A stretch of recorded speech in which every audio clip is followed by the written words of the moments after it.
has that been?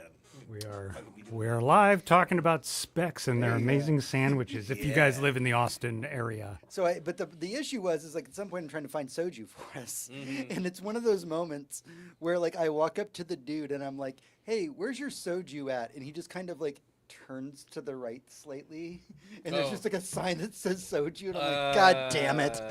that's a Kevin Smith joke. Ugh. It happens in real life all the time. All right. Do you guys have any mysteries? Hey, all right. I'm glad that he got the rights to Dogma back. Yeah, It's same. so fucking nice. Right?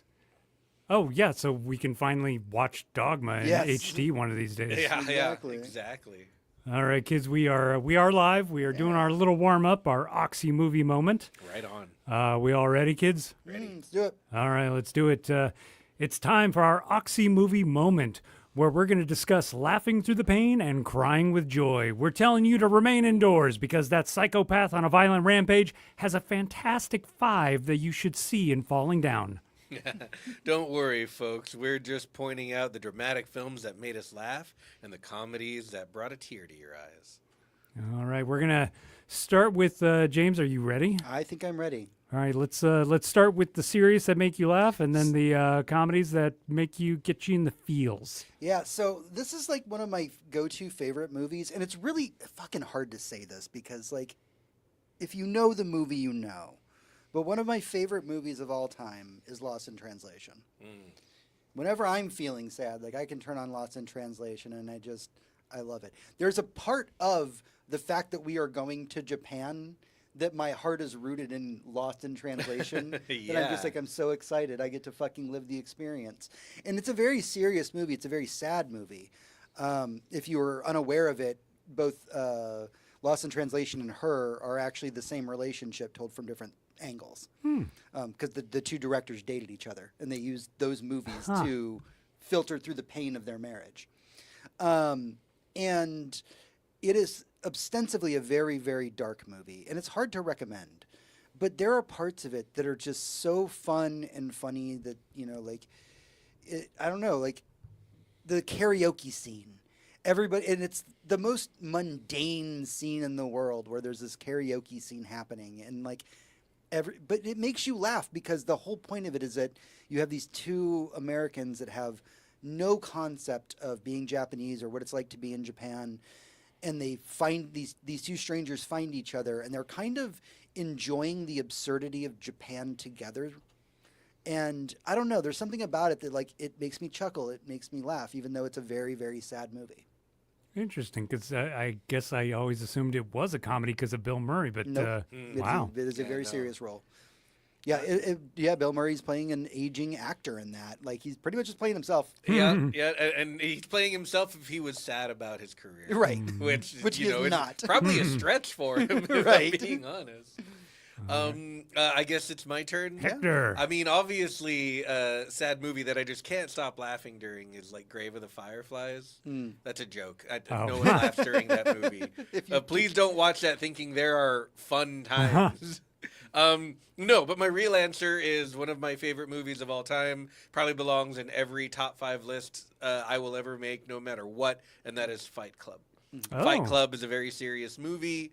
There's a lot of horrible things happening pretty much nonstop throughout the movie, and it is very, very, very funny. Often in a subversive way. I mean, the fact that Bob has bitch tits, or that Marla Singer is pretending to have testicular cancer so that she can go to therapy and get free coffee and meet people. Or that they engage in fighting with each other after it's been revealed to each other that they are each other, and they just engage in more fighting. And then they still have fist fights. Yeah. And there's and you can see a camera of one person just whooping their own ass. And yeah, this movie has so many incredibly funny moments and incredibly funny lines. One of my favorites, and again, this is a movie like your favorite characters die, the economy is crashed when they blow up several buildings in a city. Men with like incredibly beautiful faces just have their faces absolutely ruined in a fight club because beauty is apparently a bad thing. There's so much darkness that it makes the humor stand out so much more. One of my favorite lines in the movie comes early on. It might be one of the first lines in the movie where you see our narrator, and he has a gun in his mouth, and he monologues in his head at us. He says, "With a gun in your mouth, you think only in vowels." And Edward Norton, with a gun barrel in his mouth, goes, "R-R-I-O-U." And it's just, what It's the so fuck good. was that? Yep. And it's just, it's hilarious. And at the end, they call back to the Oh, joke yeah. by saying callback. Yeah. And he like, when they get back to this scene at the end of the movie, he pulls a gun out of his mouth and he says, "Well," and he says, "I still can't think of anything." Yeah, it's It's such a good moment. just just incredible movie, top to bottom. Yeah, Yeah, it is hilarious, but it is the hilarious. most serious And theme dark and on Earth right sad. now, which is Yeah. capitalism. Yeah. John, what about you? All right, for me, it is Falling Down. I don't know if you guys caught this. It was in the early 90s. It was like, it was kind of the other darker side of like, you've seen the movie American Beauty with Kevin Spacey. Yep. It's kind of like the darker version of that. It's like, what happens when the American dream crumbles and it's already dead and it's been dead for years and you've just been sitting with it? And it's about Feels this guy. too real, bro. Yeah, and it's about this guy who he's divorced. He can't see his kid anymore. He's losing his job, and he's stuck in traffic. And he's like, "Fuck it, fuck everything," and he goes on this like citywide rampage that is serious, and it is it gets into weird territory because he is a white guy who's sick of losing the American dream that he's obviously entitled to. But he starts doing these like you would consider them like edgelord Dennis Leary routines, from spot to spot, and it's fucking hilarious.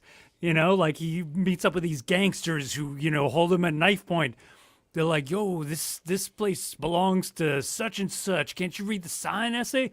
Maybe you should have written it in fucking English, essay, so I can And then he beats them up and ends up killing them, and he stops at a fast food joint and holds everybody up with a semi-automatic, and he grabs one of the burgers. He's like, "Does this look anything like that?" And he points to the picture, and so it's like that edgelord white guy comedy, but at that time it was It sounds very hysterical. Tarantino inspired. Yes, I mean it came like before the a Tarantino little, craze. so like Bobcat Goldthwait. Like, did you Yeah. ever see that movie he did Oh, the with clown. the young girl, where they basically kill everyone who sucks? Oh, Let- that was the American. American Dream, American drama, Yeah. something like that. But yeah, one of my favorite scenes in the movie is just like he's going to get a parking spot and someone just cuts in front of him and takes it. And then they get out of their car and they laugh at him like, "Ha ha ha ha, he fucking too slow." And he just pulls out a gun and shoots him. And it's like, fuck yeah. Yeah, at one point he in Falling Down he demolishes a construction site because he's like, "This road was fine. You're just all trying to justify your inflated budgets." And it's like, so you relate to him, you root for him, but also Yeah. it's interesting. All right, James, you got a funny movie that gets you in the feels? It does. I do actually. I've been mulling this one over, and this feels almost like a cheat because I have the movie poster hanging up in my apartment. The Frighteners. Oh, that is, yeah. It is ostensibly a comedy about a dude who can see ghosts and uses it to make a profit. Yeah. This is also the story of a man whose wife died next to him, and he lives in the shell of the house that they were building together when she died.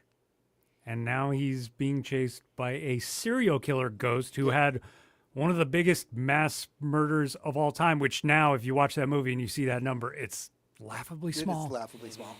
But back then in the 90s, it wasn't. But there's a part of the Frighteners that it just kind of fucking gets me in the sad place because when you really start to like evaluate Frank Bannister's life and you're like, dude, this man literally watched his wife die next to him. And then he made her the garden that that he had paved to make a basketball court.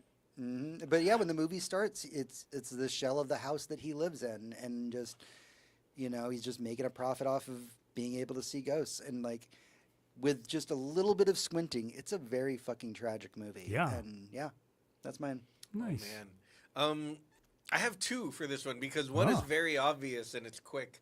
the first thing that came to mind because the movie lives rent free in my head. It is Everything Everywhere All at Once. Oh, well, Jesus, yeah. That movie is, I mean, it's a comedy. Huh. You watch it and it is funny, It's and that hysterical. is the point. But I have never gotten through that movie without crying openly. Yeah. Just like I was a little embarrassed in the theater because I was going off. Like it is. Well, what a wonderful God, film. when he talks about kindness, Yeah, fuck. just it doesn't matter where we are. I'll always want to be with you. All of that. And just for anyone who's listening to me who has never seen this movie, what the fuck are you doing? Turn me off and go watch the movie. So I'm gonna do one that's a little bit older for the kids because they may have missed it. I'm realizing the older I get, especially at work lately, a lot of the team that I'm on is younger than me, so I'll make movie references, and I'll have to be like, "Are you guys old enough for that?" So I'm going to do one of those. Are you guys old enough for this? I want to talk about the movie Click. Very specifically because I am not a huge fan of Adam Sandler. Yeah. Not that I don't hate the guy. I'm not anti-Sandler. I find him funny sometimes. And I grew up on his comedy, to be honest. And as a kid, I thought it was hilarious. And then I grew up. But this movie that I put on in the background while I was doing laundry sometime back in probably like 2006 or 8 or something like that. I remember watching it and being like, oh, yeah, a little bit of a chuckle there. Oh, I love Christopher Walken. The plot of the movie, so that you know, is about a man who gets a magical remote from Bed Bath & Beyond, of all places, and he can fast forward, rewind, and pause aspects of his life. And like Christopher Walken. Yeah, and go watch it. I won't spoil it for you, but I'll tell you what. The end of that movie, and I was again half watching it back in like 2000 in the mid aughts, before like binge culture or streaming was even a thing. And I'm half watching this movie, and suddenly it captures me. And by the time we get to the end of the movie, I am bawling. And I don't want to spoil any of it for you, but it's just the themes and the places that the movie decided to go with this silly premise and this silly movie starring Adam Sandler. Adam Sandler made me cry, y'all. That's how special this movie It's like is. his It's a Wonderful Life. Yeah, pretty much, honestly. Yeah. So yeah, that's mine. But if his product had just worked like it was advertised, there'd be no movie. All right, for me, I got to go with my boy Edgar Wright, Shaun of the Dead, which is hilarious. I think it is one of the funniest movies ever made. But every time you get to the end and you realize, oh, this is a zombie movie, and you have people and friends and a mom you care about, and people you just made, you just learned to understand for the first time in your life, and now there's zombies. And it's just so beautifully done, and that is one that I never fail to cry during. It is it gets you because they commit to it, like all, it's that riddle. What is comedy? It's that which is taken seriously, and that movie takes itself so to the nth degree, and it's beautiful. Yeah, I can't agree more. Edgar Wright, man, he's got the gift for that sort of thing. On a final note, I don't even know if I'll put this in the video, but I just wanted to say Adam Sandler, man, when he first came out, when I was, a kid in the 90s and SNL, I honest to God thought he was like this brilliant deconstructionist comedian who had was like a philosopher or something. And so he would come out like, I'm opera man.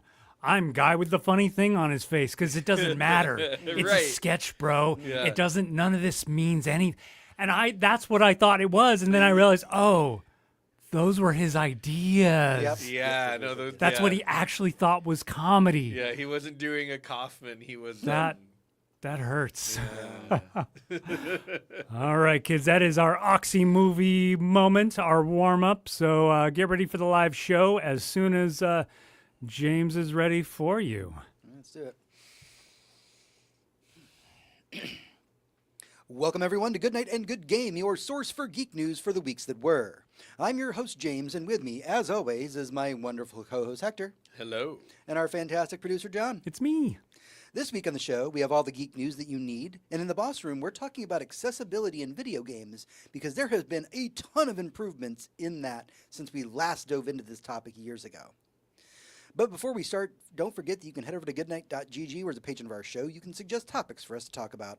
Also, as a patron, you get access to our off-week episodes. We actually just got done recording one, so there should be one up next week, probably. All right, with all that out of the way, it's time to get into the Weekly Raid. The Weekly Raid. Welcome, everyone, to the Weekly Raid. It is your roundup of this week's geek news. Kicking things off this week, comic publisher IDW is publishing a 5-part miniseries called Event Horizon Dark Descent. The first part will launch on August 20th, and it is a prequel to the film that shows what happened to the very first Event Horizon crew before the events of the movie. Gross. I mean, I love that this exists. I don't know how to put this that doesn't sound Fucking gross. in a way that doesn't sound shitty. Do you remember when Palahniuk released the sequel to Fight Club as a graphic novel? Oh, I do, because I own it. Yeah, and I don't know if it's any good. Fight Club is one of my favorite movies of all time, and I love the book as well. Mm-hmm. But I didn't read it because I'm like, and I'm also a person who really likes graphic novels. Just yesterday, I was suggesting some to some friends who wanted to do a book swap because I don't have books. I have comic books. You have Superman versus the Klan. That's true. Hey, which I'm is actually a comic book. Yes. For the record, that friend is my wife, and I am also probably going to be bringing a trade paperback comic. So Oh, there you go. Yeah. So, I have nothing against comics. I have nothing against any of that. But when you take a property that I love in a cinematic form and you turn it into a comic book, it screams low commitment to me.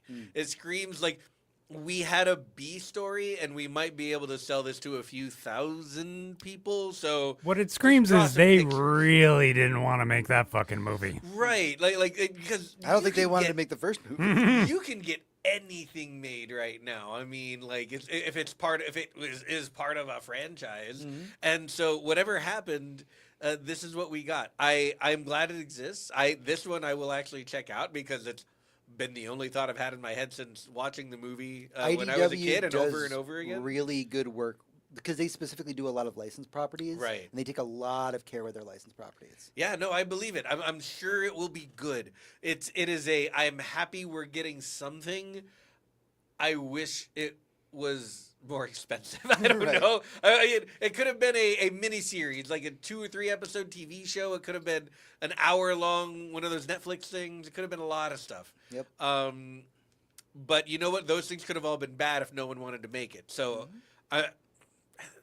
it's a compromise. Sure. I'm in.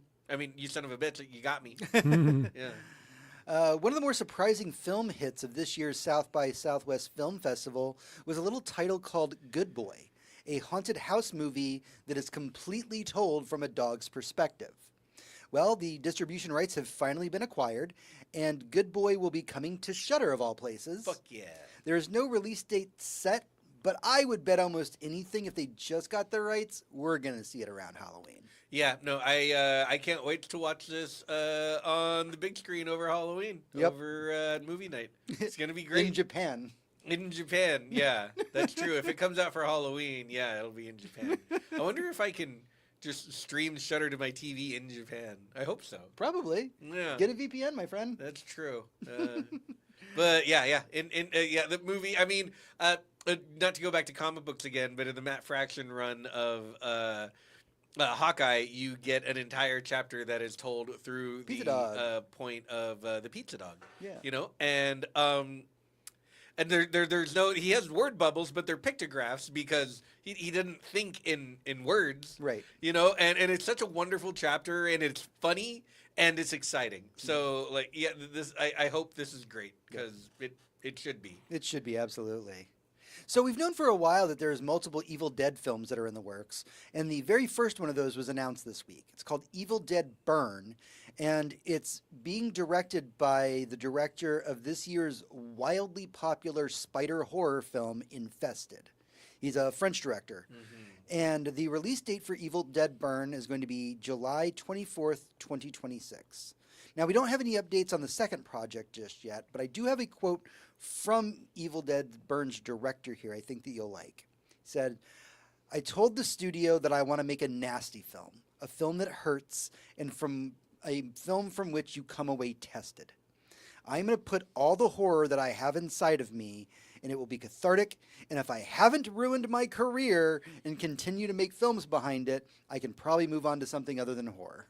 Well, I mean, I'd buy a ticket just for that quote, honestly, because like, all right, this guy's giving it everything he's got. Let's go. Let's see what he's got. James, you are in a horror mood this week. I always am. It's also halfway to Halloween. We gotta have lots of Halloween things. So, but not every film thing that I want to talk about is going to be directly horror related. In fact, a bit of news this week is about Dev Patel, who's the always amazing to watch person.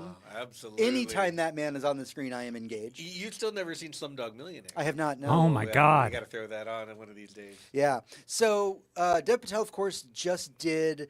What was it? Monkey. Yeah, Monkey Man. Monkey Man. Yeah, Monkey Man. We went and saw that in theaters. Yeah. It's a revenge film. I've seen so it a couple good. times since then. It's so fucking good. Yeah. And like some of it, like he had the hardest time putting this movie together because they kept running out of money. They lost their rights to Netflix because it had to do with Indian politics, and Netflix was like, nope, not touching that shit. And then the film was then rescued by Jordan Peele. It went through a lot. Part of it is just filmed with Dev Patel's iPhone because that was what they had budget for that. While day. he had a broken hand. While he had a broken hand, because he broke his hand and I believe some of his ribs, just doing different stunts over the course of filming this movie. This was such a fucking cool movie. Like, y'all. So his new project, he is writing, directing, and starring in, and it's called The Peasant. Now, this is another revenge thriller, but this time it's going to be set in the 1300s. It is being sold as a mashup between John Wick, Braveheart, and King Arthur. And if you think that's weird, y'all need to watch The Green Knight. Yeah. Oh, that man knows how to be in a period piece. Yep. What can I say? Like I'm super in. I'm into this like I was into John Wick 2. It's like, yeah, give it to me. If John Wick 2 had been like medieval for whatever reason, I still would have gone, and it still would have been badass. So like, yeah. Whatever Dev Patel ever wants to make from now until he does something really bad, I'm super in because Monkey Man was incredible and it was a movie he directed and starred in, and he put his whole fucking ass into it. You can tell the screen bleeds with his effort. It's so good. So yeah, I can't wait to see hopefully a better funded movie from him this time. Absolutely. Okay, let's move on to video game news, and I'm going to start us off with some happy stuff. Or at least one happy thing to start with. The French RPG Clair Obscur Expedition 33 has sold over 2 million copies in just 12 days. Clair Obscur is the first game from a new studio, and it really is going to show what a smaller game studio is capable of. Man, we're going to talk about this game more when we talk about what we've been doing this week. So, Yep. I don't know how much I should say about this now, except that no game deserves this more. It's weird how few trailers we saw for this game before it came out. I might have seen one or two at a festival, and then all of a sudden it was the game's launch day, and people were saying this is one of the greatest games I've ever played. We were seeing tweets the day before the embargo lifted from people like Jacob Geller saying, like, guys, if you're going to buy an RPG, I know the Oblivion Master just came out, but if you're going to buy and maybe review or just play an RPG this month, maybe wait one more day. And that next day, that was Clair Obscur coming out. Word of mouth alone, I want to say, has sold 12 million copies. Oh, I of would this game. agree. Absolutely. You see trailers maybe here and there now that it's popular and they can buy more ad space to boost sales. But before the game came out, it was nothing. I had forgotten which game it was until they said it's a JRPG with the actual combat prompts. We And I saw was like a story trailer like a year ago at the Game Awards. I was gonna say, yeah, it was like something like forever ago at the Game Awards, where they're like, "Hey, look at this game," and it gets lost in the jumble. Yeah, you know. All you knew is that like every year a chunk of the population dies. Yeah. And that was it. And that was it. That's all we knew. And it was such a weird, like, trailer and weird everything else. And we're like, huh, okay, I guess so. And it comes out, and it is wildly popular. This game deserves this. It deserves more. I hope they make it to 30 million copies, because this game is a testament. It is a testament to the power of small studios outsourcing what they can, building expertise on their own, and releasing a game that makes sense to them, not chasing an industry trend or trying to recreate the magic of Assassin's Creed Black Flag again, or you can tell how any much of that love shit. is in that game. Oh yeah, it just oozes. It just from the voice acting to the animation work to the way that the systems all work together in such amazing harmony, where you can do different The builds fact that with I your am characters. sitting here right now doing this podcast and not playing Clair Obscur is a testament to my willpower. Yeah. Because that's all I want to be doing right now. I was playing it before I came over, and I was like, God damn it, I got to go shower and go do the podcast. I just want to sit here and play more of this game. Yeah. That's where we are about it right now, and I can't recommend it to y'all enough. If you have Game Pass, just download it and play it. Yep. If you want to support the developer, it's on Steam. It's not a full AAA price. It's $50. Yep. Just get it. Yeah, Play it. absolutely. And we'll talk a little bit more about Clair Obscur at the end of the show. Let's move on from there, because we got to talk about layoffs in the game industry. Here we are. Over the last week, EA has laid off between 300 and 400 employees. Many of these layoffs affected teams like Respawn, who, last we heard, was working on something new in the Titanfall universe. That might be the most cursed franchise in video game history. Yep. It has to be. Now, from what we heard, EA did offer up some relocation programs within the company to select employees, but that's 300 to 400 employees. You can't just the only reason they have that program is when someone says, "Oh man, this is a really key talent. You should not lay this person off," because they're gonna go and form an indie studio and make and sell 12 million copies in 12 days. Yep. It should be. I know you're listening, Congress. It should be illegal to have mass layoffs and post a profit in the same quarter. Period. Let's talk about that, actually, because shortly after the announcement of the layoffs from within EA, their CEO, Andrew Wilson, openly talked about how, looking forward, they expect to see record growth financially thanks to expanding their live service offerings and the 2026 release of Skate and the new Battlefield games. Now, again, as I give you this quote, keep in mind, 300 to 400 people just got laid off from this company. This is a quote from their CEO. So, we've got, let me get here. Overall, EA is forecasting consolidated net bookings of between $7.6 billion and $8 billion during fiscal year 26, driven by EA Sports, The Sims, Battlefield, and Skate. The publisher also expects continued growth in live services across the next 2 years. Yeah. Stop laying people off to make a profit. It's gross, and it should be illegal, and I hope some guys come to your house. Like, fuck you. All of you, genuinely. And who do this to people who make the games that you make money off of. Shame on you. So, there is another bit of EA news this week. It turns out there is a lot to talk about. So in our final bit of EA news for the week, the CFO of EA was asked during their earnings call if they were going to be following Nintendo's trend of making games $80 at release. So I'm just going to quote their CFO, Stuart Canfield, directly.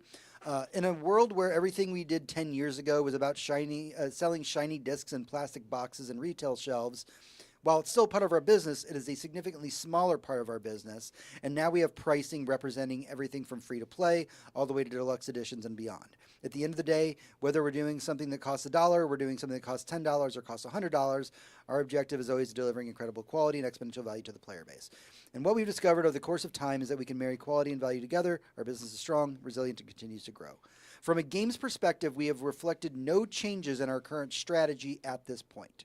So in summary, they're saying that the cost of EA games won't be $80 to match market what the market's doing.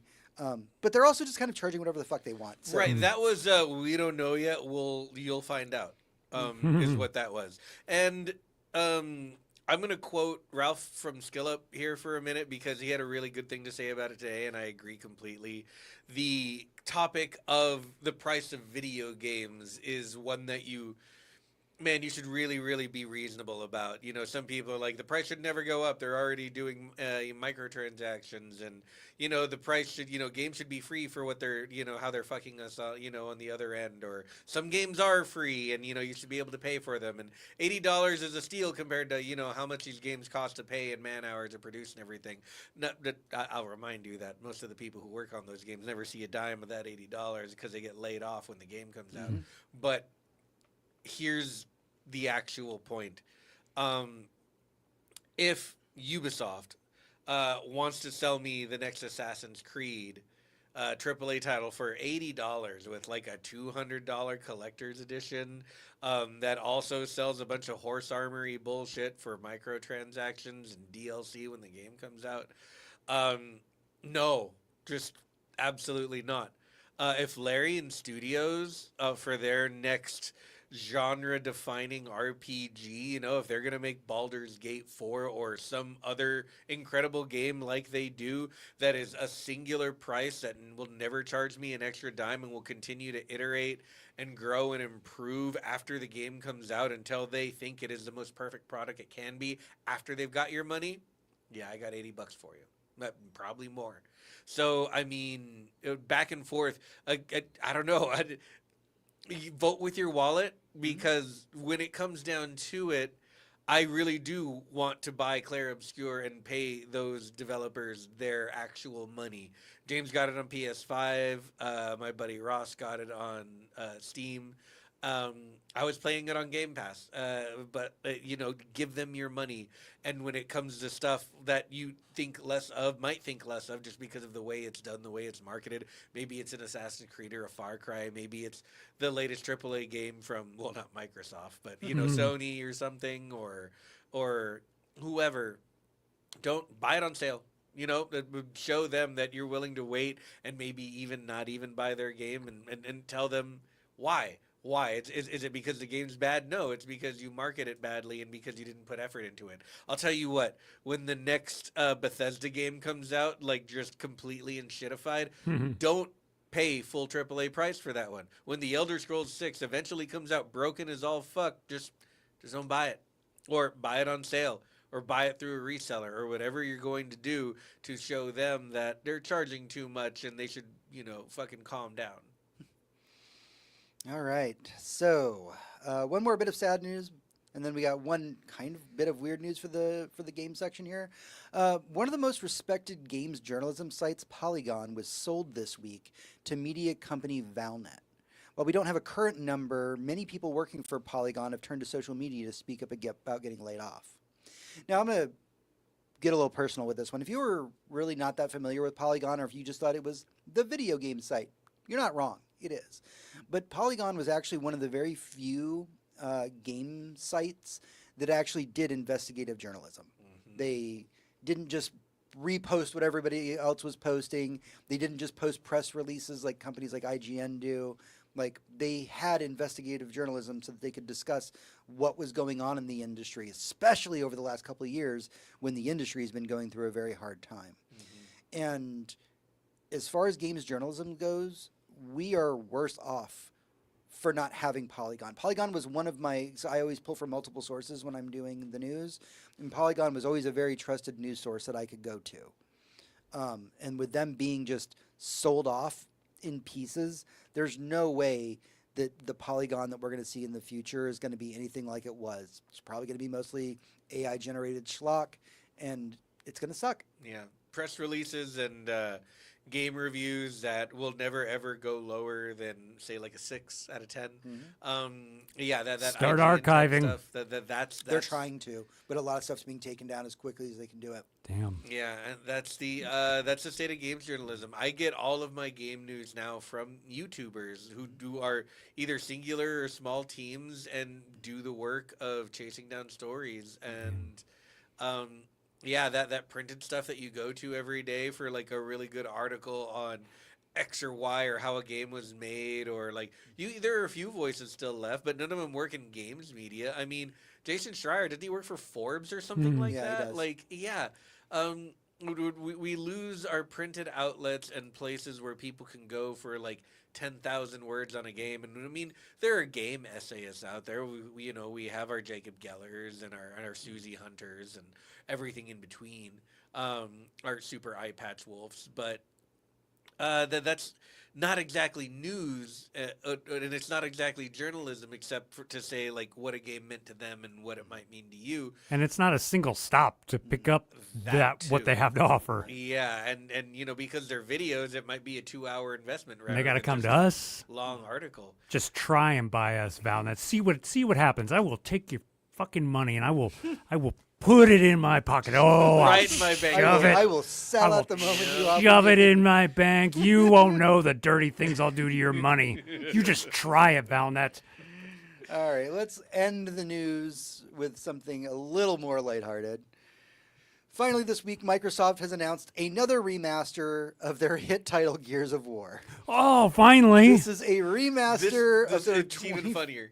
This is their remaster of their 2015 remaster of the game. Yeah, it is. This time it's called Gears of War Reloaded, but in a surprising move, it's coming to the PlayStation. That's right. Gears of War on the PlayStation 5. The Microsoft title Gears of War. We have... Well, I mean, your PlayStation is an Xbox. It is Yeah. now. Did you know that? This is the moment where, if you're a longtime fan of the show, you'll know Tony, our other co-host from the past. This is one of those moments where I wish you were here to say, "I'm pretty sure Sony just won the console war." Bro, that was always our dynamic. He was kind of an Xbox guy, and I was kind of a PlayStation guy. But yeah, now that what's his name? Phil Spencer has to watch from the cuck chair while I play, Gears of War on my PlayStation 5. That's, you know what? And we're getting a lot of back and forth on whether Microsoft is smart or Sony has won or what any of this means for anything. And I can take all arguments either way. I just think it's very funny that we have this. There were moments, 10 years ago where I was like, surely, Sony will eventually have to sell Spider-Man games on the Xbox or something. But nope, complete opposite. Yep. And yeah, here we are. And if I can get Game Pass on my PlayStation 5 one day, I want to play those games on my TV, and I'm not buying a fucking Xbox. So yeah, weirdly, I'm thinking about the Vikings, and there were some stories of the Vikings, some early historical events where they came at some land, some villages and stuff, came at them hard, and they fucking won, and then their way of life was kind of over. Because they're like, oh, we're in a city now, and we have shops and clothes and, a way of life that's not being a Viking. Mm-hmm. Weird. We kind of lost. Yeah. That's how it goes. Yeah. Yeah, so Gears of War on PlayStation. Get excited. Yeah. You know what? I'll replay Gears of War. Gears of War is a great couch co-op game. Bro, play it with your friends. Yeah, if it's couch co-op, we just get really smashed and just play some Gears of War. Absolutely. All right, that's everything we have for the news this week, but stick with us as we get into our main topic in the boss room. Boss room. Hey everyone, welcome back to the show. It's time for the Boss Room, sometimes related to the news, sometimes not. This is the part of the show where we can dive deeper into our opinions on things, like this week's topic, Accessibility in Games 2025 edition. Okay, so it's been a long time since we've had this talk, so I want to give you an idea of what we will be discussing. So accessibility in games can mean a lot of things. It can be menu options to make a game easier. Sometimes it can be options to make a game easier to see. It could be a custom controller. It can be allowing your game to be played on multiple platform, Gears of War. Yeah. I think it's really safe to say, and I know I can hear the comment section right now. It is safe to say that more accessibility in games is a good thing. And I will die on that hill. Mm-hmm. Make games more accessible. So that's what I'm talking about. Instead of dying, maybe you could just get good. Get good, yeah. Yeah. So yeah, let's talk about it. I'm going to point out a really interesting feature here that I ran into recently. If you listen to our previous episode, you know that I was playing and have since finished the first Berserker Kazan. Which is a Neo-like, and a Neo-like is a Neo game. The game Neo is basically a Souls-like, but a little bit more hardcore, but a little bit more like about the systems and the RPG of it than the world building and the storytelling. It's just hard animation-based mechanics and difficult enemies, and death is always a few inches away, but also like you can feel like the ultimate badass by playing well, that sort of thing. Well, when I loaded up Kazan, which was an amazing fucking game and one of the best in this genre there's ever been, with Souls-likes, I'd put it right up there next to Lies of P, which is my favorite Souls-like. That's not made by From Software, I mean. But in this one, you go through the game. There's always a tutorial level that's showing you, like, this is how you parry, this is how you fight, this is how you select things, and you go all the way through up until you fight the first boss. And it's a whole level, you're struggling, you're learning the game, you're figuring out what the timing is. You get to that boss and you fight him, and he kills you a few times, and you fight him and you beat him, and you're like, okay, beat the tutorial. And then the game pops up and says, good job. Would you like this to be easier? That's when it lets you do easy mode. You play the game as it's intended to be played, and it's like, hey, there's no shame in just lowering some of the number values and letting you go to town, and it's I thought it was a very creative place to put it rather than in a settings menu or right at the beginning with a tooltip or something, but just let you experience the game and then say, hey, are you enjoying yourself or was that too hard? How far along were you for that? About an hour into the game. Okay. Yeah, it lets you experience the game normally, and then it's like, hey, was that too hard? Because like you can just play through this game and have it be way easier. Click this option, or if you're like, nah, that was great, then bring it on, and we're gonna do this the normal way. A fantastic game, but as far as accessibility goes, especially when it comes to what the conversation since Demon Souls is, should we have an easy mode? Because easy mode was always a thing. They decided to do it in a way that was accessible to every single person who plays the game right from the beginning. Not in a way like we used to pontificate with From Software games, like using a bow is easier, do that. It's like, no, you can play the game exactly how you want, and the game is easier because easy mode. And that's good, actually. I've actually really been enjoying, and I know this is just a nitpicky thing, I've really been enjoying that a lot of games have been replacing the word easy mode with story mode. Yeah, absolutely. And some of them even go so far as to have an easy mode and then have a story mode where you basically cannot die. You go through the combat and it will be quick. If you're not here for the combat, one of my favorite examples is Horizon Forbidden West. They have a mode in that game that's like, do you just want to know the story? Are you just interested in these characters in this world and this cool sci-fi shit? Then you will never be threatened by any of the enemies in this game. Just don't worry about it. Just kill them and move on. Yeah, because I always think there's this comedian. I'll send you guys this Charlie Brooker video he made on video games. But this comedian steps up and he's like, you know what? I love video games, but I hate that I'm bad at them, and so I never get the story. Like there's nobody, if I'm reading a book, there's nobody that comes in at the end of chapter 3. He's like, ooh, I don't think you really got the themes. Why don't you go back to the beginning? Like I'm never dancing to an album. Like, whoa, I don't think you're shaking your booty quite well enough to get to track 5. So let's go back. Let's try again. Imagine if listening to music had a failure state. Right? It's called DDR. That is true. Yeah. So yeah, I mean, there's a lot of ways to do accessibility. I know that we're talking about like difficulty modes is one of them, but let's break that down a little bit. For the second time being brought up on this show, and not the last, let's talk about Clair Obscur Expedition 33. Mm-hmm. You can in that game go to what is considered a story mode, and all story mode in Clair Obscur does for you is widen the windows for parrying and dodging. It does not make it easy. I know.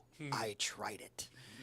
It's still difficult, but it gives you like a little bit more breathing room because the game's primary mechanic is parrying Parrying. and dodging. If you play the combat and you're not parrying and dodging, if you're playing it like a normal JRPG where you're just gonna get hit and deal with it and heal your party and You will attack die. back, You will not clear the lose. tutorial. Yeah, like you won't get through the tutorial. You will Yep. lose. Mhm. The game is built on parrying and dodging. They also have an accessibility mode. If you're bad at is it for whatever reason, you could be disabled, you could be not, you could be old, you could, just not be great at QTEs. But when you do an attack and the fact that you press X at a specific moment during the attack doubles the damage you're going to do, then you want that. And I turned that on. And the game has a mode where those will automatically complete for you. Yep. And I have no shame. I will tell you right now, I turned that on because the two things that you need to be able to do in that game are hit X a second time to boost your damage. Second and third, maybe every second, third, single and fourth. time. Yeah. And you also have to worry about parry timing windows. Mm-hmm. I only really care about one of those two things. Right. Well, they wouldn't let you automate parrying and Right. dodging. Because it would break the game. Right. So, but they do let you automate doing the extra damage with the things. If it's just, if either it's hard for you, or maybe you just can't be fucked and you just want to play it like a normal JRPG where you dodge, instead of a normal JRPG, but you dodge, parry, my ADHD brain quick really time. only wants to focus on one thing, Mhm. and that's, do I focus on the QTE for the attack, or am I focusing on listening for the timing for the parry? Right. And for me, it was turn auto combat on for attacks, and then I can focus on the parry window. Yeah, and that's great. And giving people that, we had a really great video from Stephanie Sterling this week. It was actually 2 weeks in a row. The first one, they talked about how the game was hard, but it made them want to keep playing because the game was encouraging them. And then this week's episode was, hey, I actually got good. I practiced it and I got good. And I wonder what that says about me and the limitations I thought I had. But also I wonder what that means about difficulty. And they're a person who started off with all of the options turned on and then later became comfortable enough to turn them back off because they thought it was more enjoyable to really be engaged in every part of the combat. And that's such a wonderful thing. And most games, especially most AAA games, would never let you turn off things like that, just to like sort of get a handle on the game. And it was just such a smart thing to do, especially for an indie studio. Most indie studios don't have the wherewithal to do really good or really focus tested or really smart accessibility options, because most people aren't disabled and have very little experience with the disabled. Yeah. So just having that forethought was incredibly good of the team. Yeah, and over the course of the two videos, I think, excuse me, I think her best point was how just because I got good, just because I was able to, I instinctively, like she wanted to say that if I can do it, anybody can do it, but that is wrong. Like, that is such a selfish, narrow-minded, weird perspective. It's true. To be like, just because I could figure out something, and it's supposed to sound, like she points out, it's supposed to sound self-deprecating, but really it's just sounding like really narrow-minded, and like the world you experience is the same one everybody else does. Right. And that's the end of it. And I mean, we could broaden this topic to a whole bunch of things. Recently, I got a return to office order at work. And the arguments I hear online and from all over the internet is, hey, we used to do this and it was fine. We did this right up until COVID. Everyone drove to work every day. They sat in traffic. They wore uncomfortable clothes, and they sat in their cubicle and they either took online conference meetings or they went to conference rooms, and it was the office all day and then the commute home, and they, had very little time for quality of life things like meal prepping for work, which, I guess they're going to do while they're not at work to prepare to go to work because they have to be in an office all day. We all used to do that. Things got better, and now there are people saying, well, I did it. I still do it, because I'm whatever kind of service industry you might be in where you cannot work from home. It's like, well, we do it. What are you complaining about? It's like things get better. And we learn to make things better for people. Children used to work with heavy machinery in factories. And You know, and I'm sure there were people back then who said, I worked in a factory when I was 12. Why can't this child mow the lawn? We used to put cocaine in Coca-Cola. Yeah, yeah. Things get better for people, and it's good, actually. And instead of being wasteful, like driving to work every morning, or something like the game should be hard for everybody, and for people who just can't enjoy that, they should refund the game and get fucked, or just plainly get fucked. No. It's good that more people can enjoy this thing, that more people can Hector, do if this there are thing. not employees in the office, what are all the middle managers going to do? They middle manage from home. I've been a middle Do manager what the rest from home. of us do who work from home. Yeah. Masturbate. I have been a middle manager working from home. It was fine. Everyone got their hours. Everyone got their vacation days. Everyone, I managed their work and their ticket queue. I still made sure things got done, but I did it in my pajama pants, and the life was good. It's true. So, accessibility options aren't always just difficulty, as we've been saying. There's been some really cool developments we've been seeing over the last couple of years. Some of the big stuff, now I didn't even know about this one until I was researching this for our main topic. Apparently in Forza Motorsport, they have blind driving assists, where you have audio cues and steering assists so that you can race if you're blind or have low vision.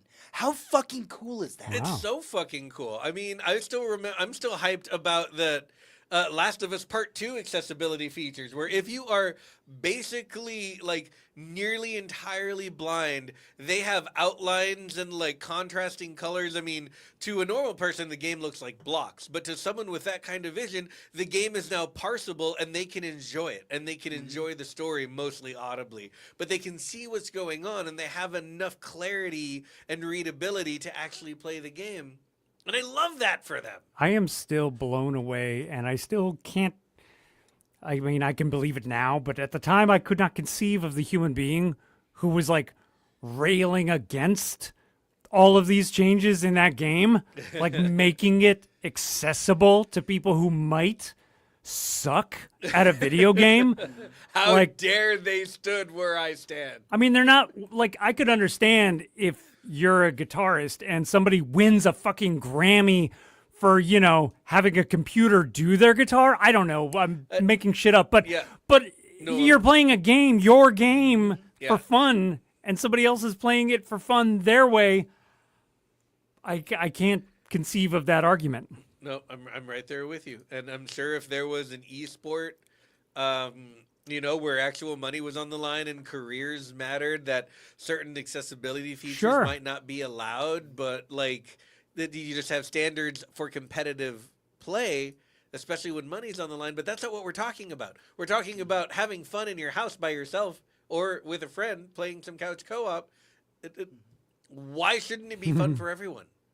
Why? One of the things in the coolest advances over the last few years, and I say this as somebody who has been pretty deeply obsessed with the fighting game community since I was very young. I watch Evo every year. Like it's my dream to go one day and get my ass kicked in the first round. But Tekken 8 released high contrast mode, so that it's easier for people who are partially blind to be able to play Tekken. And of course, most famously, fucking Street Fighter added the single button press combos, basically an easier way to do the controls, which Tekken also did. And it allowed, again, we had Stephanie on the line talking about how they could play Street Fighter now, and they always thought it was good. It looked cool, but they couldn't win. And now they can. And that is wonderful for them, and everyone liked them. And the thing, you know, exactly the same thing for Tekken. Yeah.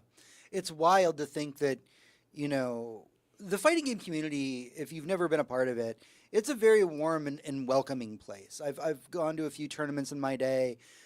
Nary a negative thing is ever said. The rot gets kicked out immediately. That's just not how we do things in the fighting game community. But to find fighting games, if you had asked me 5 years ago, could fighting games be more accessible? I'm like, I couldn't tell you. I'd be like, I don't think they can. I am so glad to be proven wrong. I'm so glad that we're finding new ways to make fighting games available to more people because I want the community to grow. You want to talk about accessibility? Speaking of fighting games, think about this. Think about the landscape of who was available to play these games online and roll back netcode.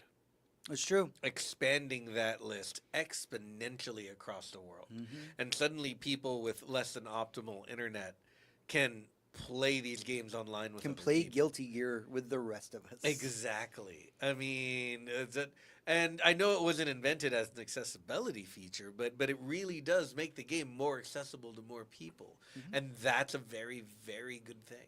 Mm-hmm. Another one of the really big ones that came out over the last few years is another Crab's Treasure.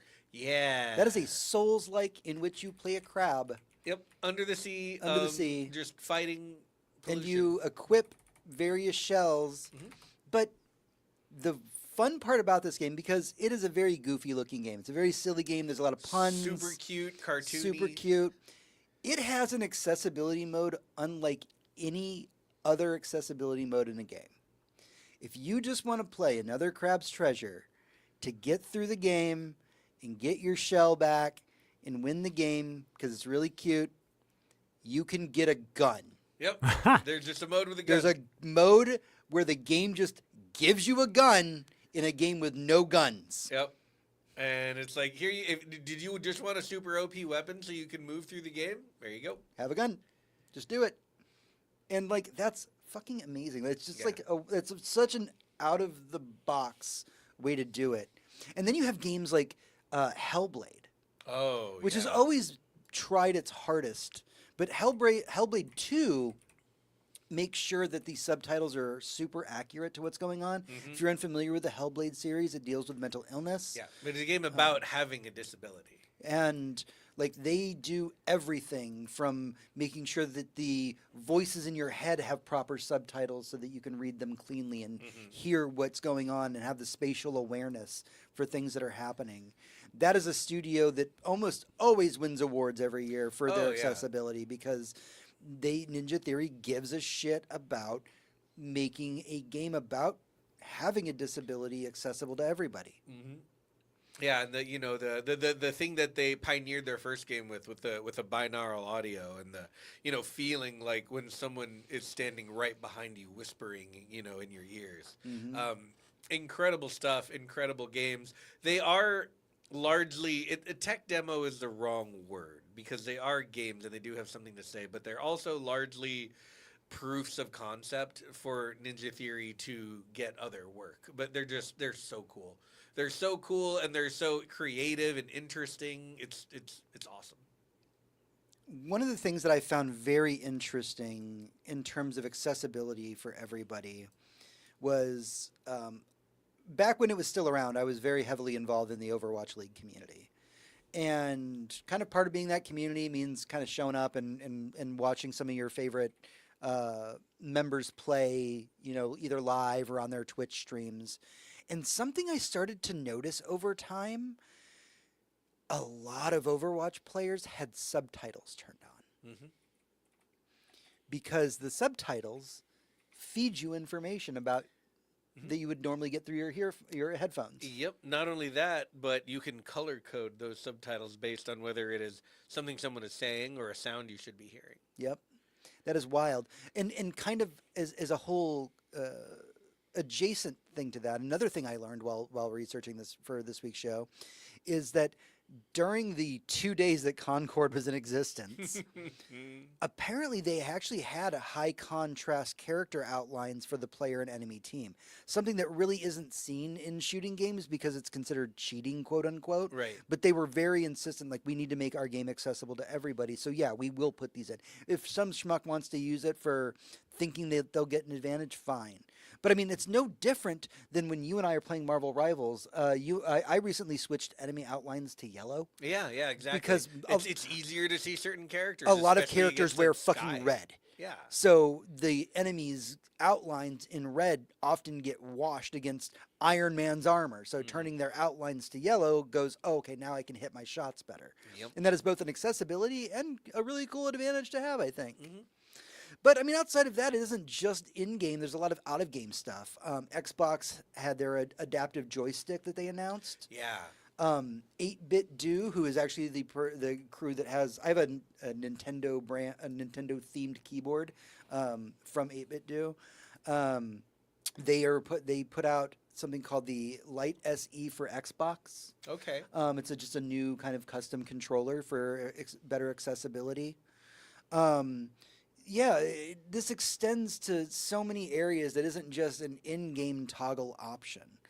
But even when it does come, sometimes accessibility comes in the form of taking things away instead of adding things. Mm-hmm. And Astrobot, specifically, Game of the Year 2024, right, actually had accessibility options that turned off features on the controller. The features that we all praise this game for. Mm-hmm. Oh my God, it feels like an actual zipper when you're moving it. Mm-hmm. You can breathe into the microphone. But these are not things that are accessible to everybody. So there's features in Astrobot where you can turn those things off so that you can play it without having to rely on all the tricks and gimmicks and all of the things. Right. Because with those features turned on or off, Astrobot, at the end of the day, a fantastic game still. Oh, and I'm glad that it's accessible to more people. Oh, for sure, yeah. Incredibly tight, good platformer. But do they give you a gun? I mean, in the Uncharted levels, they do. Mm-hmm.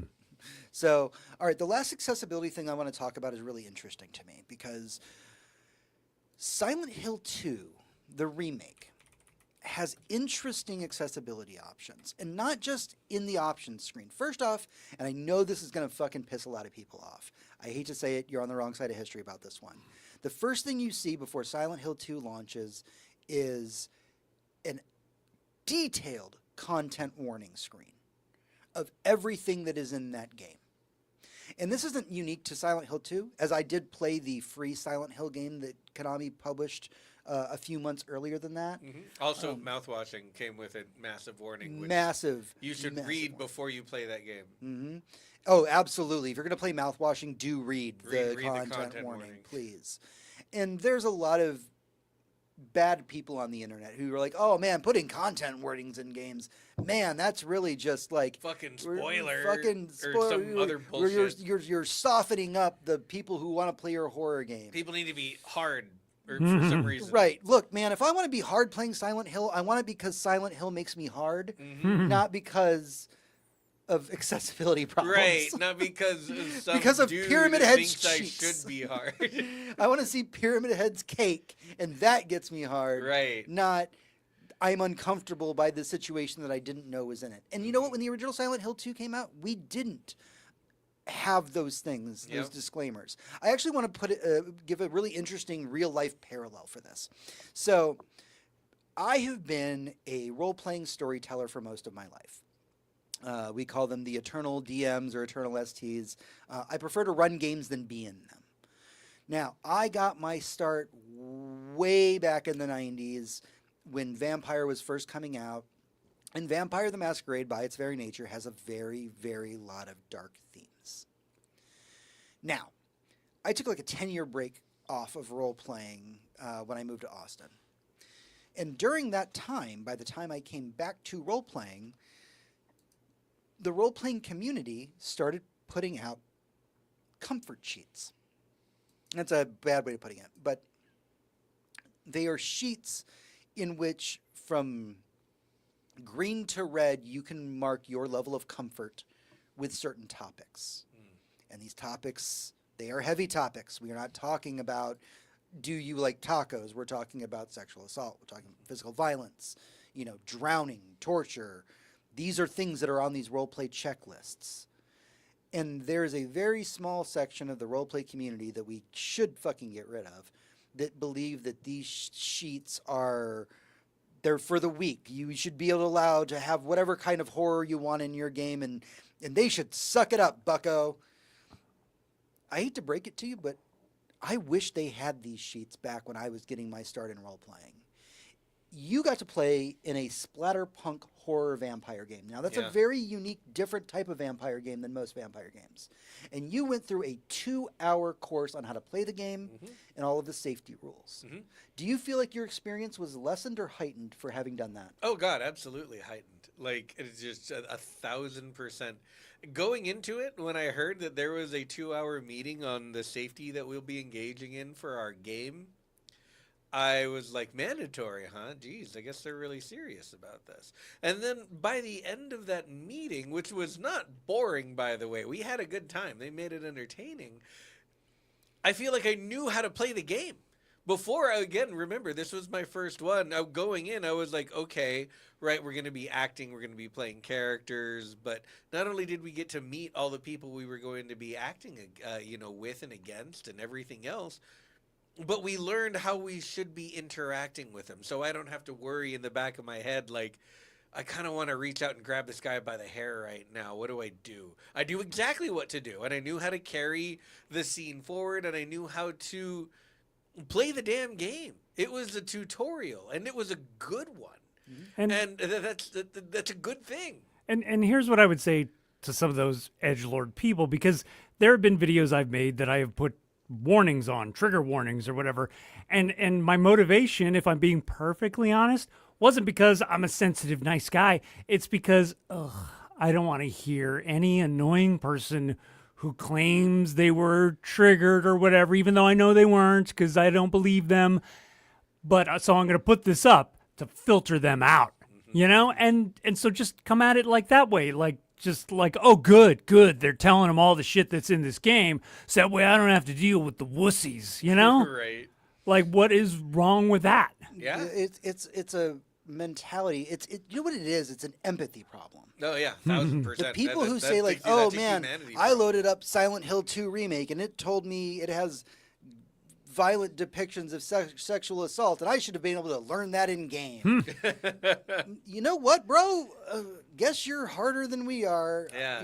But maybe it's just an empathy thing. Maybe as I've gotten older, I become more empathetic to these things. But I would rather somebody know what they're getting into, especially when it comes to horror, because of all the genres of film, movies, role-playing games, horror is the one that's supposed to speak to us the most personally. Right.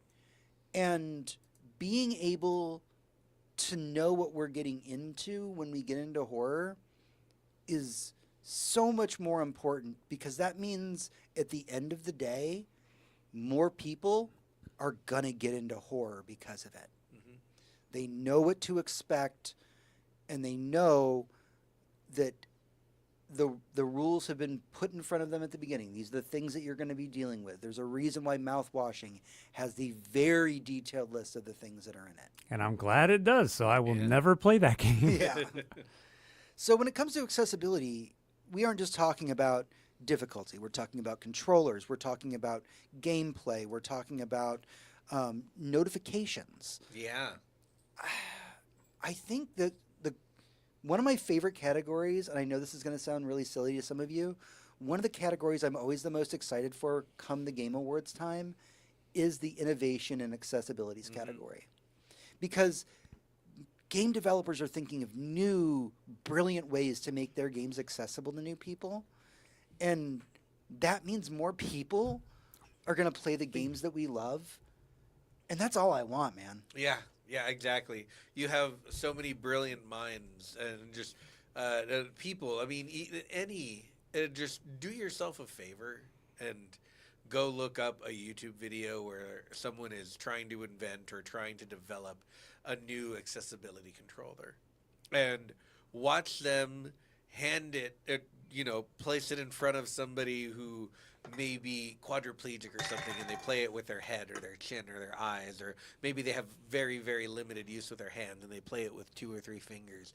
Watch the look on that person's face, that thinking, breathing, intelligent human being getting to play a game for the first time with the small bit of motor function that they have, and tell me that that's not a good thing. Tell me that doesn't move you. And you know what? If you, for some reason, are a cold, dark, evil person and you hate that, guess what? If we have more accessibility features for more people more of the time, I guarantee you It's coming. It's coming around the corner. There will be a little genre of like, these are the games without any accessibility. These are the games with no warnings whatsoever, and they're dark. You know? So we will have accessibility games for people who hate accessibility games. Yeah. That's you know? what's gonna happen. But that's only going to happen if we have all these accessibilities. Yeah. Good. Games should be accessible. Yeah, they should be, because they're fucking games. Yeah. Yeah. They're made to entertain, and everyone deserves that. I'm going to fucking quote Kojima for a second, and I'm going to be super pretentious. We are homo ludens. We are those who play. We are the ones who know what fun is, because fun is what gets us through. Since we were born to play, whether that be a video game, a baseball game, in anything. So making those things more accessible to people only benefits all of us in the long run. Okay. That's a big serious talk. That's everything we have for the Boss Room. I hope you enjoyed our 2025 kind of retrospective on where accessibility in gaming is. We will definitely talk about it again, probably in a couple of years. Oh yeah, when someone invents a super cool way to play a game with like your eyelids or your mind or something, get to work, y'all. Yeah, exactly. All right, that's everything we have for our main topic, but stick with us as we get into what we've been up to in the epilogue. Epilogue. Hey everyone, welcome back to the show. It's time to dive into what we've been up to this week, what we've been playing, what we've been watching, what has been occupying our free time, and what has been making us happy. John? Quick note before I talk about the main thing, but obviously I've been playing Borderlands 3, and I watched the deep dive into Borderlands 4 gameplay or whatever, and I got a tiny note for Reddit out there, because I made this post about, are there too many freaking guns in Borderlands 3? Like, most of them are trash. And they took a whole section to be like, look, we got your feedback. We know we are going to make the rare loot actually rare again, and it'll be better. And I feel vindicated. Good. You know, because everybody on Reddit totally denied what the hell I had to say, and I did not enjoy the experience. Yeah. No, you were right. And I mean, I think when you said it to us, I said, no, you're right. The loot in 3 sucked a little bit. And I also watched that trailer because while I am usually a one-two poo on big AAA franchises, Borderlands is one that has kept my attention. I stopped playing Assassin's Creed after Black Flag. I stopped playing Gears of War after 3. The big AAA franchises of yore, I fell off nearly all of them, or they just stopped making them, like Uncharted. But Borderlands, I've kept with it, man. I've loved every version of every game of that series, and I'm kind of excited for 4 because it looks like they listened. Me too, and I'm most of the way through the DLC now. I've been enjoying it, but the main topic I want to talk about is I've been finally started watching The Last of Us, and no spoilers. Don't worry. Yeah. No spoilers. No spoilers at all, because Yeah. we're currently watching season 2. So there will be no spoilers from from any direction. No. But I got to say, it is everything that everyone promised me it would be. You've never played the game, right? I've never played. I've seen the first 20 minutes of the game, Oh, cool. and so You that's like why crying. the first episode was spoiled for me. And I'm watching it with my wife, and we see a particular character. I'm like, oh God, that's gonna suck. And my wife looks at me like, what do you mean? I'm like, oh, never mind. And she looks at me, she kind of knows what I'm hinting at. She's like, no, they're not gonna do that. They've already established their character so much. And I'm like, and nope, they do it. And I did not realize that I should have been giving that warning to myself. Yeah. Because that happens all the time in this show, and it is. And every time it is devastating. Yep. Every time never it not works. been. Never not been. It's just incredible writing. What a great show. What a great adaptation of a landmark video game.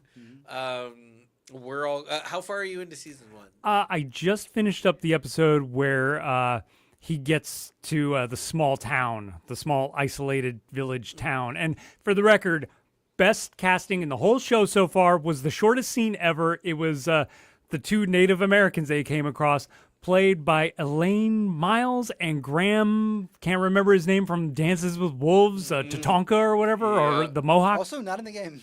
Yeah, but they were ideal casting for me. And I was Yep. like, oh my God, they're in this show. And then the scene was over. I'm like, no. Yeah. But it was great to see Marilyn from Northern Exposure and Graham, who I've actually interviewed. He's awesome. a cool, chill mofo. So, What a wonderful show.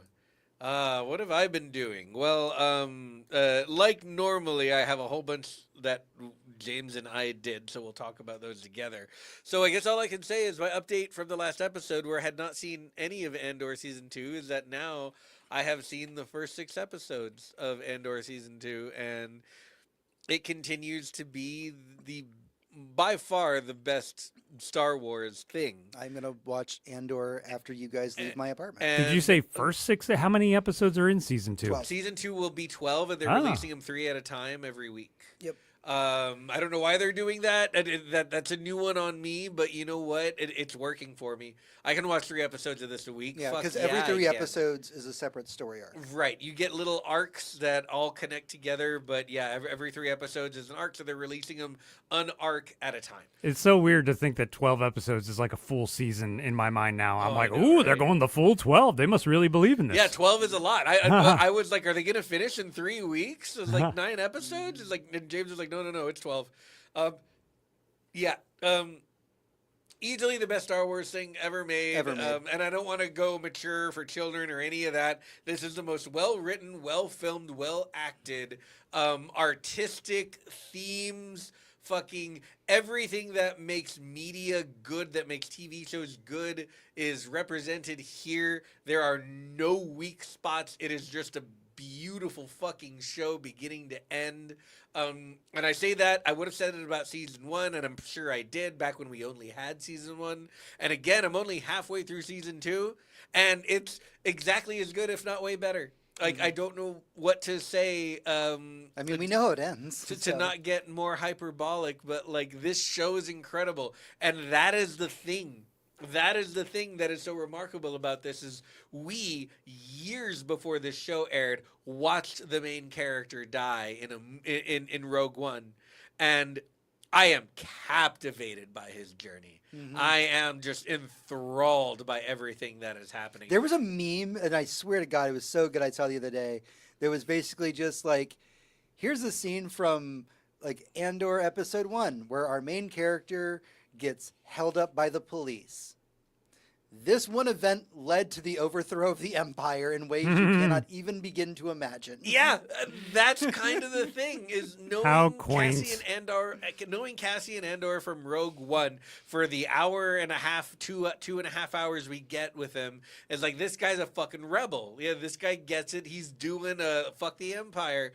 And watching that grow, watching the resistance to fascism and the joining of an opposition, and the lessons you learn when your goal isn't to save people, but to force the destruction of the current system, no matter what it costs, is just such a mind fuck the entire time for us and the character and everything else. It's philosophical. It has weight, man. Like, I can't praise this show enough. I ask John every Tuesday when we meet for trivia, hey, Not have you started yet. Andor yet?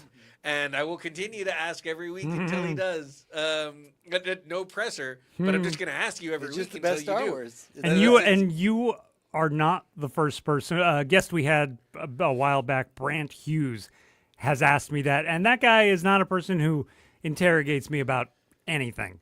And that one, he's like, no, you really need to. Yeah. Just do it. Yeah, it was Now. Especially it was, right now in our especially current right timeline. No, there is no better time to be watching this show. You watch this show and you look at the Empire, and then you look around if you live in the United States, and you're like, yeah. Yeah, Andor, so good. What a So fucking show. The other 2 things I have to talk about that I did this week, we both did. We both went to go see the Thunderbolts, asterisk. Yep. And without spoiling anything, we're fucking back. Marvel We are movies back. are good again because they made a fucking movie and not an iteration, a chapter of a novella that they just needed to squeeze some characters into so that they can sell the next Avengers movie. We had a movie movie, a movie about stuff, a movie that like you can compare all up and down all day long to like, oh, is just this their Suicide Squad? Are they trying to copy James Gunn? What is this? Like, who are these? First off, if you're going to copy somebody, well, no, very James true. Gunn is the person to copy. I agree, but it's there's this funny joke, and it's a line from the trailer, where somebody said Florence Pugh just said what we're all thinking as soon as we saw this trailer. Oh, what? Nobody flies. We all just punch and shoot, and like that's those are these characters, and it's fun to watch this ragtag group like deal with their shit, and also do what superheroes do when they're not superheroes. They get the accessibility gun. Yep, it's good. It's a good movie. It's got great themes. It's a serious movie that can make me laugh. It can make me cry. I mean, there's some good shit in this movie. To quote Cosmonaut Marcus from YouTube, this is the first time in a long time that I remember a Marvel movie having a theme. Like a movie about something, not just like a comic book panel. Right. It's worth watching, man. Even if if you've never seen a Marvel movie and you can't be arsed and you just don't care at all, I think you would still enjoy this movie. Yeah. There's a line, and I won't say who says it. There's a lot of great one-liners in this whole movie. Lots. By the way, this movie was brought to you by several people who worked on A24 movies. Yeah, it worked on the best episodes People of The Bear. who worked on The Bear. Yeah. Like, there's a big crew behind this. But there's this line. And by the way, I got a little teary-eyed a couple times in this movie. Mm-hmm. I don't get teary-eyed in movies at all. And this movie kind of brought it out. But there was this one line where one of the characters says, I go home and I drink and I stare at my phone and I think about every bad thing that I've ever done. And I go to sleep, and I get up, and I do it again. I go to work, and then I go home, and I drink. I swear to God, we were at an Alamo Draft House, and you could hear every person in that theater go, fuck. Yeah, that's exactly my life. Like, everybody was just like, Jesus Christ, you just described what we've been going through for years. And, like, it's just brilliant. It's brilliantly written. It's funny. It's emotional. It's honestly, you know what? I'll tell you my one spoiler-free review of it. I kind of think Bucky didn't really matter that much in the movie. That was probably about it. Everybody else, great. Yeah. Bucky was fun to have in there. He almost felt like an afterthought compared to the rest of them. Felt like a bit of a chaperone. Yeah. And you know what? So is Indiana like Jones. 115 years old. Yeah. We needed an adult. Yeah, he was the adult in the room. Yeah. That's what it is. Let's see. The other thing we both did is we've both been playing Claire Obscure Expedition 33. Jeez. That is what we have been doing. We have talked about that game twice already in this episode. And you know where we are. Again, our good friend Ross has finished the game. James is very close to finishing the game. Also, if you listen to our Patreon episodes, we've talked about it 4 times today. That's true. And I am towards the beginning right now, having had to restart my playthrough. But we can the three of us. I'll speak for Ross because he's not here. The three of us cannot recommend it enough. We can't stop fucking talking about it. Yeah, we talk about it every time we hang out, which is a few times a week. And you started like way after us. Yeah, I started 2 weeks after Ross you guys just finished. Did. I'm in Act 3. Yeah, I'm finally comfortable enough to start exploring the world in Act 3 because I was so underpowered. I'm just chilling in Act 1. Yeah, it's a good. If I could give you one non-spoiler recommendation, I have a couple extra boxes of tissues in my apartment. Maybe take one of those home with you because. All right, I don't want to take your wanking supplies. It's big sad time. Yeah. And like a lot of that game's big sad time. Yeah, it is about. It has themes. It has themes. Like I was saying about Thunderbolts. It's a video game with good writing and good plot that has like themes of like loss and grief and what we do with those things. And it's beautiful. And again, I'm not near done with it. One of the more interesting aspects of it, and this is not a spoiler, this is just the intro to the game, is the idea behind Claire Obscura is that at one point the world was kind of shattered and France was thrown into the ocean and this giant pillar's erected and it had a number on it. I think it starts at 100. It starts at 100. And every year that number counts down more, and people that are the age of the number then get raptured. We don't know what happens; they just go away. Yeah, the day that the day that number changes, which is I believe the same day every year, everyone that is that age vanishes. Right in front of your eyes. And so this beautiful thing, and this is what this moment that feels so human to me that nobody's talking about. The beginning of the game opens with a festival. And this festival exists for two reasons, because the paintress always changes the number on the same day, the same hour, everything, like clockwork, every year. So every year there is another expedition, and the expeditioners are always people that are a year 1 year from dying. 1 year from dying, right? Their job is to go out into the real world and find the paintress, hunt her down, save everybody's lives. So far there have been however many number of expeditions. 67. Yeah, 67. Thank you for math.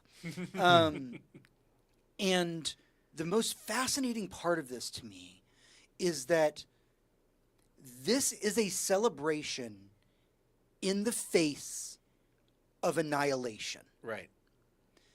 There is nothing more human to me than the fact that this town celebrates sending off their expeditioners the exact same moment that part of their population gets raptured every year.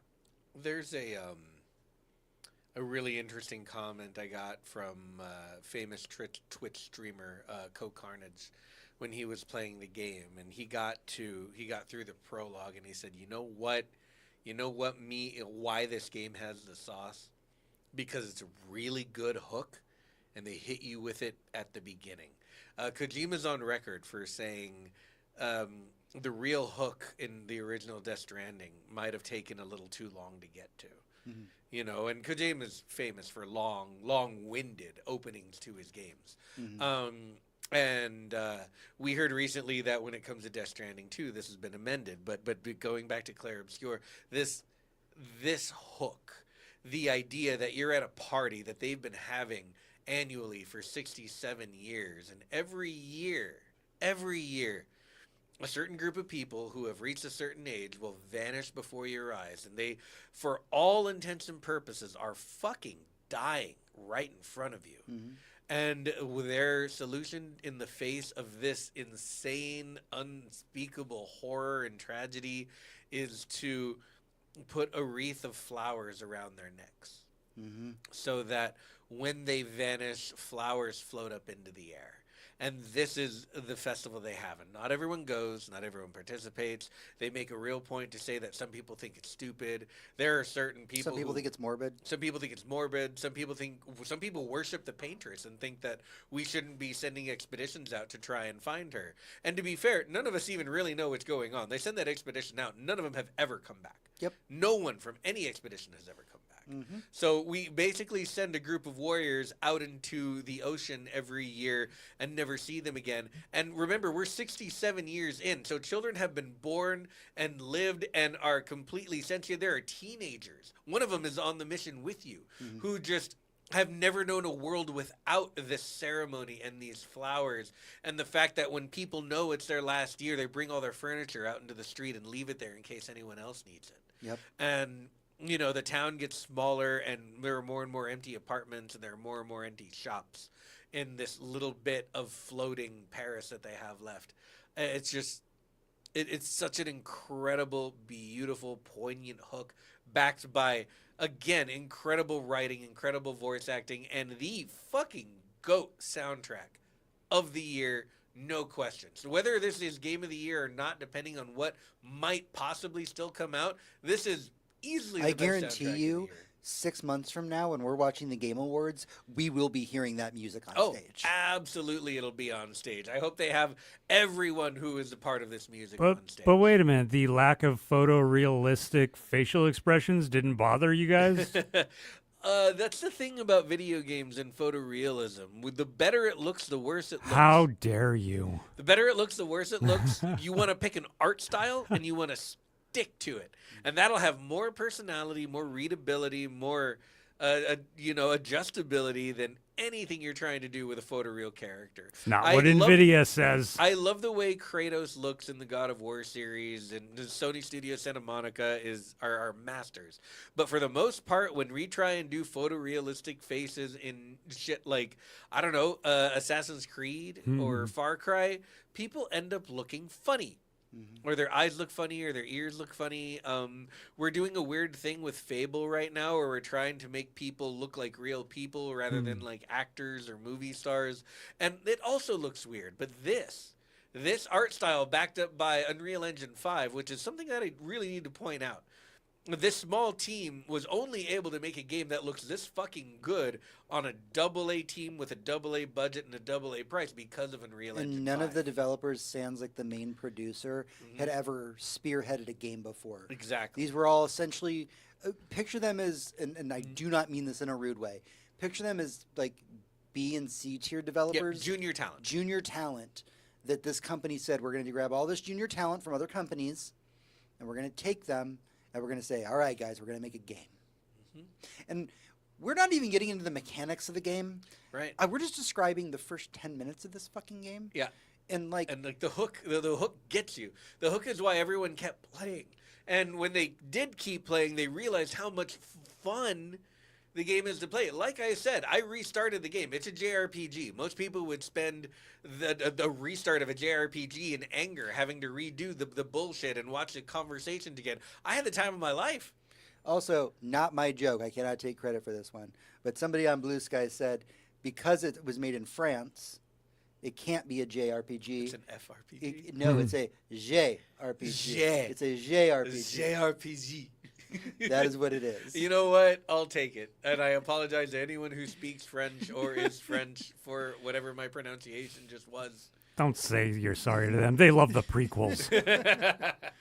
So I don't even really have anything else I want to talk about. No, because I want you to go play it. I don't want to spoil any of it for you. Yeah, Just I will say that it's wonderful. Once Hector completes it, we will probably take a boss room or a Patreon episode and do a little bit of a minor spoiler cast about it because it's so good. But it just came out, and we're gonna give it time to breathe.